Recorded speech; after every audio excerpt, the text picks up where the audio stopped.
Mr. Speaker, and thank you so much for the opportunity to be able to speak to this budget. A budget that is the right balance. Hear, hear. Hear, hear. Our plan was to get back to balance in a 3-year budget cycle, and we are completely on track to make that happen. We have and we are striking the right balance. This is my third opportunity to speak to a budget since I've had the privilege to sit as the MLA for Estevan. And now, with my additional role as Minister of Highways and Infrastructure, it is a story that is truly developing as we go.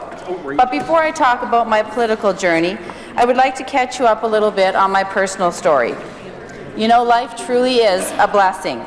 When I spoke last about my family, I told you that my daughter Miranda was going to get married to the nephew of the member from Saskatoon Centre.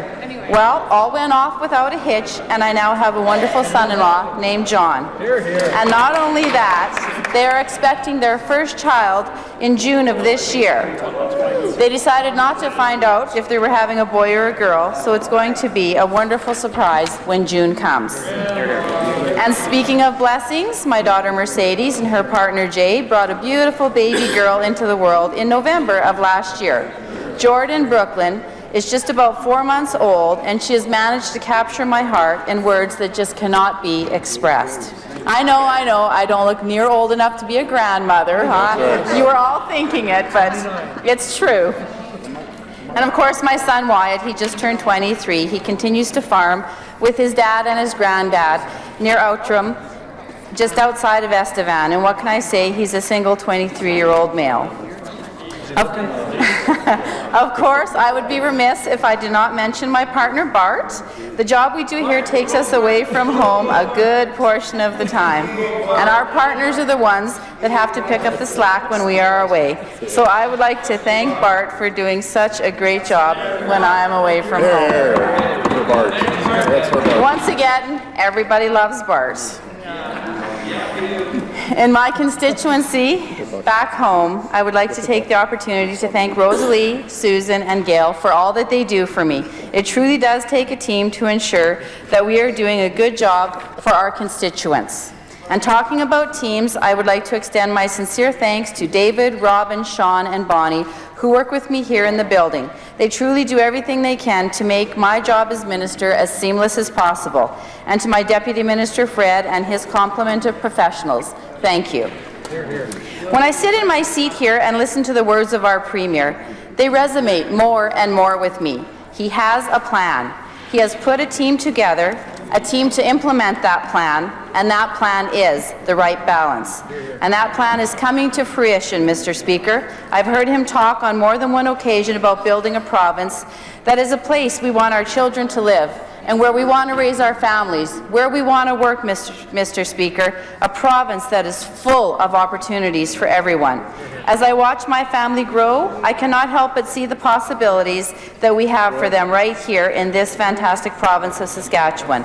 The reason I'm able to see those possibilities so clearly is because of the right balance that is being struck. So on to our 1920 provincial budget. And just in case you missed the title of our budget, it is the right balance. That's right, it is the right balance for Saskatchewan. In this budget, we highlight 5 things. The budget will be balanced, there will be no new taxes or tax increases, we will be investing in healthcare, seniors, students in classrooms, and vulnerable families. We will be focusing on safety, and lastly, we are investing in infrastructure in both rural and urban Saskatchewan. One of those communities I have one of the committees I have the opportunity to sit on is Treasury Board. When I was first assigned to this committee, I thought, what have I done to deserve this? The number of meetings is endless, the meetings are long, the material we receive ahead of time is extensive that we have to read. This year is my 3rd consecutive year being on this committee, and I would not trade it for the world. The committee gives me a chance to get a true fulsome look at what is happening in every ministry within government. It gives me a true appreciation for all of the very difficult decisions that each and every minister has to make as they are deliberating their budgets for the year. And because of our commitment to bring it back to balanced, each and every one of these ministers has had to work very hard to ensure that we find the right balance. So the fact that we are bringing in a balanced budget tells me that these ministers have taken their task, put in front of them very, very seriously and have delivered on what is asked of them. This budget that has been here has been 3 years in the making, and it truly has been a team effort to find the right balance. Of course, having a Minister of Finance as the chair of Treasury Board did help. When I grow up, I want to be just like her. The common sense approach she brings to the meetings is met with respect from her peers. The history and corporate knowledge she has makes weighing decisions and ensuring we don't repeat mistakes made in the past. And of course, her iron fist helps just a little bit. My point is, she managed to work with the committee and the stakeholders, and she did find the right balance, which is why we have a balanced budget today. I would like to extend my sincere thank you to her for her excellent leadership. And hopefully, I get assigned to the committee again next season. Even though I thought it was a curse to start with, I truly don't want to give it up now. And Mr. Speaker, as we're going into planning for this year's budget, I heard on more than one occasion people ask, what tax increases are going to take place to ensure the budget is balanced? Well, I'm happy to report that there are no new tax increases or new taxes this year at all. Not only that, Mr. Speaker, we are very happy to report that we will be giving a new tax credit to recognize the value of volunteer emergency responders. These first responders are at oftentimes the fabric of our communities. They give so selflessly of themselves for the betterment of their communities. So when this tax credit was being considered, it just made sense. And I would be remiss if I did not take this opportunity to brag a little about our accomplishment as a government over the past years. Personal income tax reductions over the past decade have provided over $610 million in annual savings. Our business tax rates are amongst the lowest in the country, and we also have the highest small business income threshold in Canada. These accomplishments have definitely met the right balance. And Mr. Speaker, we are investing in people around the province of Saskatchewan. As I have sat here in this House over the past couple of weeks, I've heard the opposition criticize our record on what we are spending on mental health. Currently, we are making a significant contribution in mental health. This year, the total investment will be $402 million, Mr. Speaker. That is up nearly $30 million from last year. This is the largest commitment ever to mental health services in our province. Once again, an investment in the people of our province. Mr. Speaker, I'm sure I've mentioned in the past, but both of my daughters are school teachers.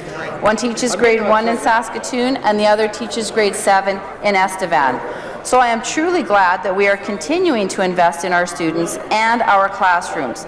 We are actually increasing school operating funding for divisions by more than $26 million. This will bring their annual operating up to $1.9 billion. And we are able to do this while maintaining our educational property taxes, once again finding the right balance. As many of you are aware, I had the opportunity to sit on my city council for 10 years in Estevan.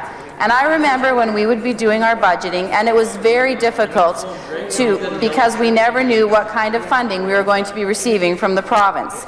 Planning for capital was almost impossible, and there was no predictability. But things changed, Mr. Speaker, when our Saskatchewan Party government brought in revenue sharing. The commitment to revenue share was made over 10 years ago, and recently we have consulted with stakeholders and have come to a new revenue sharing formula that will continue to be predictable for our communities. This year they will receive 4% more than they did last year. For my community of Estevan in 2007, they received $886,000. In this budget, Mr. Speaker, they will receive just about $2.1 million. That is a 136% increase for my community, and it's dependable and it's predictable.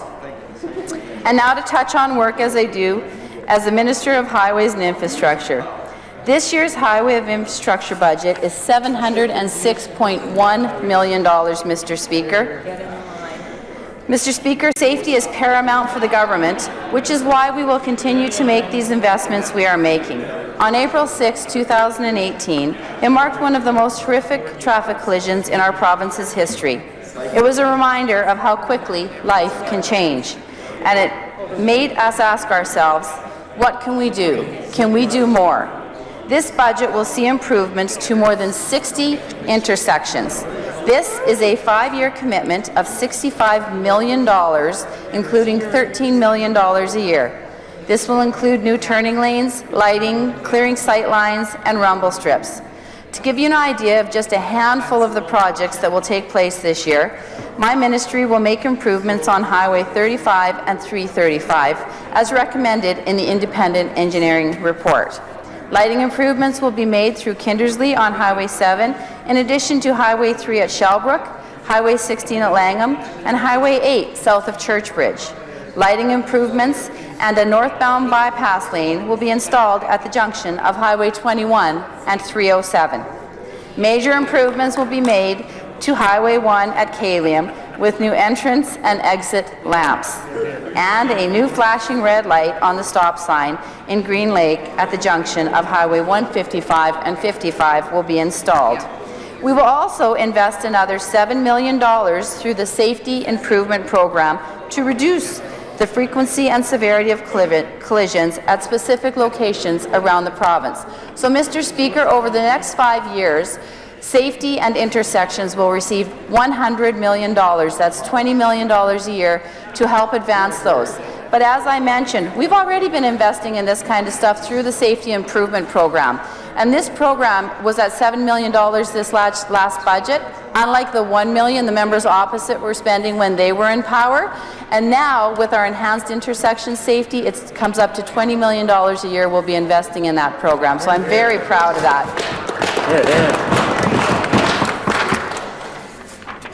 Mr. Speaker, we're also working with communities and partners across the province. Another strategy to improve transportation is through integration of all the road surfaces across the provinces and all the infrastructure. My ministry isn't the only organization that builds and maintains roads. When you include urban streets and RM roads, our total road network in Saskatchewan is over an astonishing 190,000 kilometers. By working together collectively, we can do more. This year, we'll provide more than $6.7 million in funding to municipalities to support their transportation systems through the Urban Highway Connector program, as well as $14 million through the Municipal Roads for the Economy program.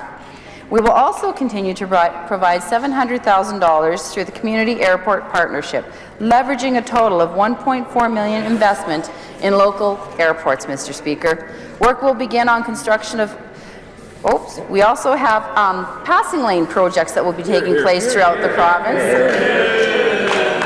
Passing lanes are becoming very popular. Mr. Speaker, my first opportunity to use passing lanes throughout the province has been pretty good because I got to use them south of Regina last year as they completed those projects. We've got 2 sets that have already been completed, and then going forward over the next couple of years we're going to be completing right from Regina all the way to Estevan. But we have projects that will also be taking place on Highway 9 and 10 between Kenora and Melville, and planning for passing lanes and other safety improvements on Highway 5 west of Saskatoon. And this is just to name a few, Mr. Speaker.